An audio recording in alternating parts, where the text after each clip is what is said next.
Welcome to CWS Christian Writing and Speaking. I'm your host, Jackie Wilson. And today's guest says he is encouraging fathers to create a rite of passage for their teenage boys.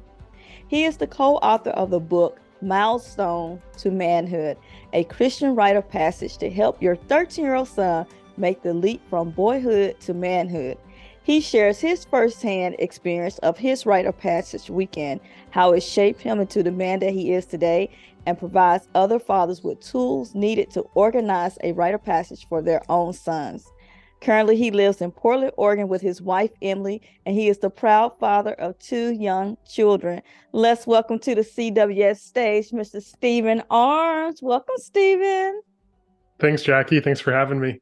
Yeah, absolutely. And I have the book here, right here, and I've had a chance to go through and just peruse it. And I'm so excited for the audience to hear about this because I think it's so important for our culture today to understand the importance of passing something on to the next generation so that we can have stronger families, stronger communities, and stronger relationships with God.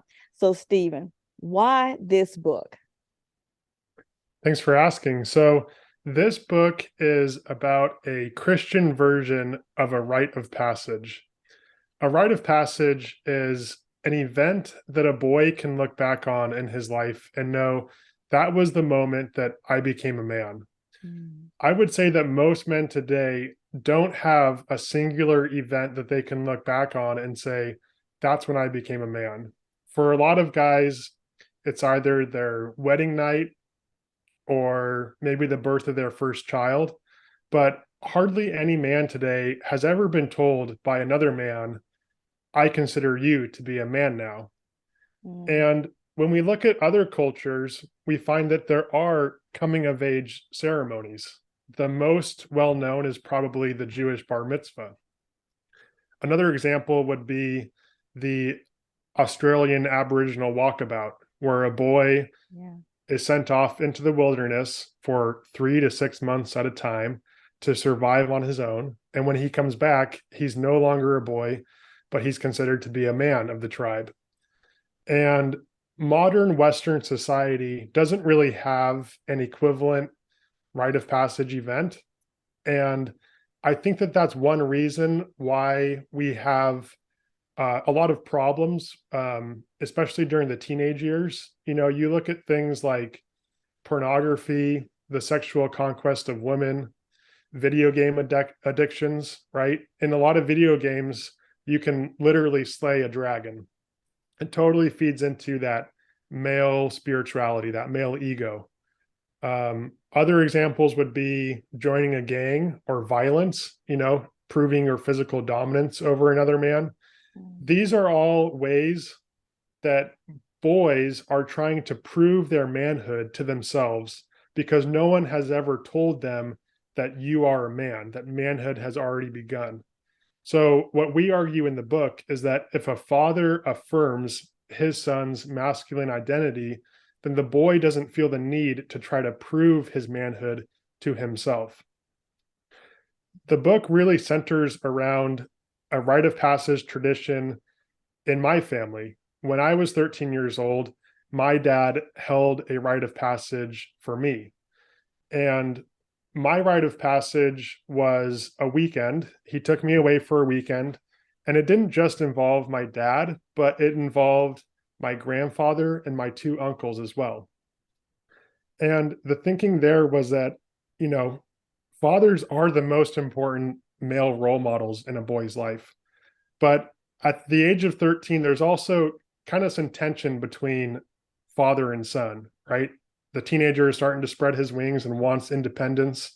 Mhm. So having other men on the trip helps to break through to the boy in a way that the father might not be able to. It could be something that the dad has been saying to his son for the last 6 months, but just hearing it come out of the mouth of a man who's not his dad, the boy might finally actually listen. So this rite of passage weekend, uh, in, it's made up of 7 different rituals, starting with an entrance ceremony. And then there's a number of rituals that we engage in during the weekend. And they're really, discussions about what it means to be a good man, how to apply faith into our everyday life as men. There's a ribbon ceremony, which is looking at kind of the positive and negative character traits that we all see in ourselves and how to overcome those negative character traits. And then the end of the weekend is the formal bestowing of the title of man. And that's when either the grandfather or the father tells the boy, in this family, you are no longer considered to be a boy, but in our eyes, you are a man now. Mhm. Yeah, I love it.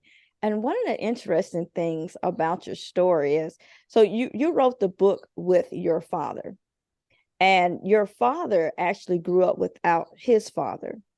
And he actually turned to his father-in-law to help guide him through this process. Can you tell the audience a little bit more about that? Sure, yeah. So my dad really didn't know his father growing up. My paternal grandfather was diagnosed with multiple sclerosis when my dad was 5 years old.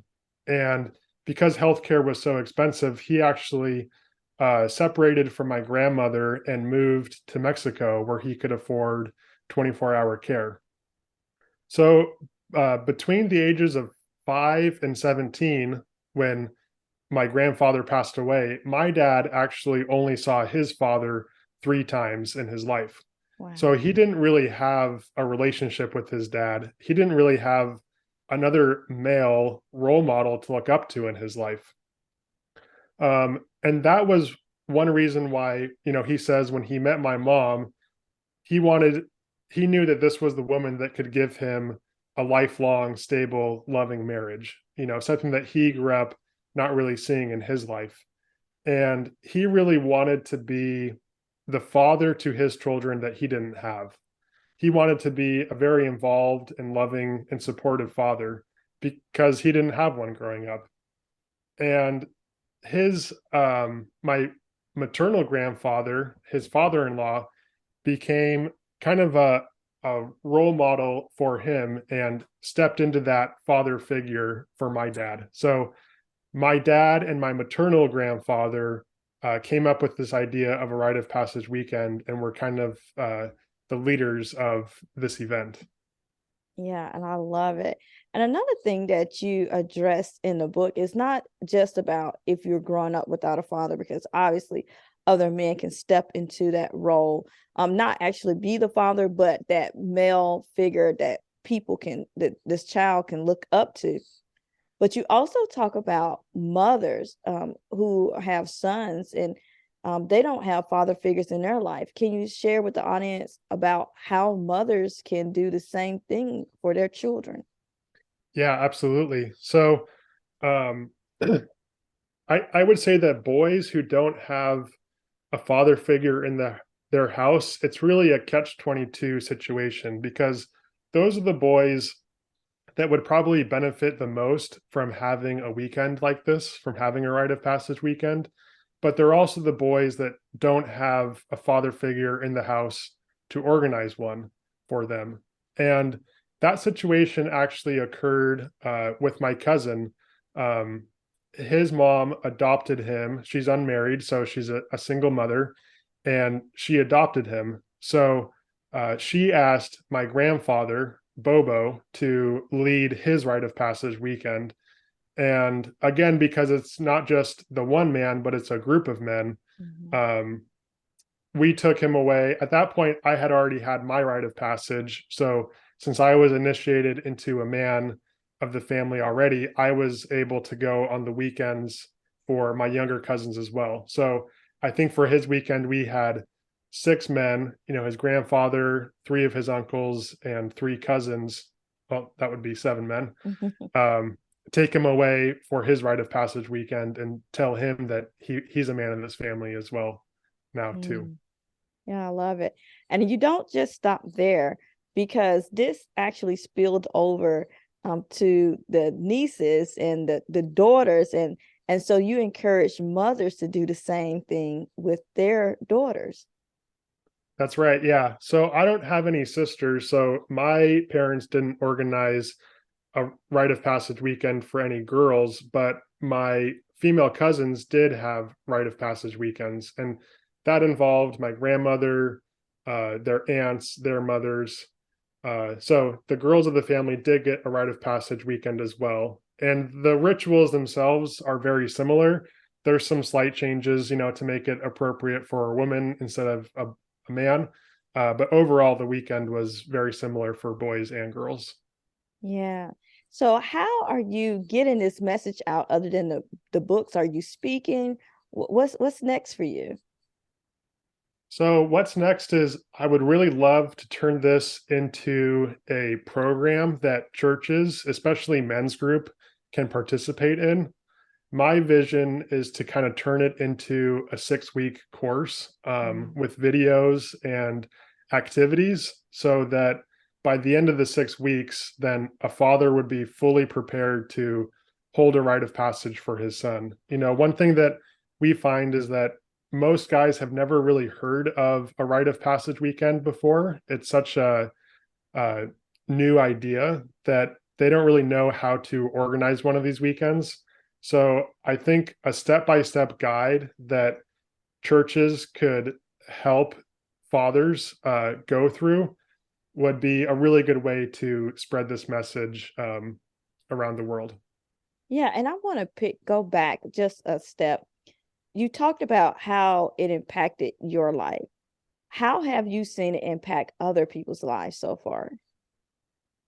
So I would say that, the stories that I hear about other fathers who have organized it for their sons is that the boys walk away from this weekend a changed person. They say that the boy has more confidence after the weekend.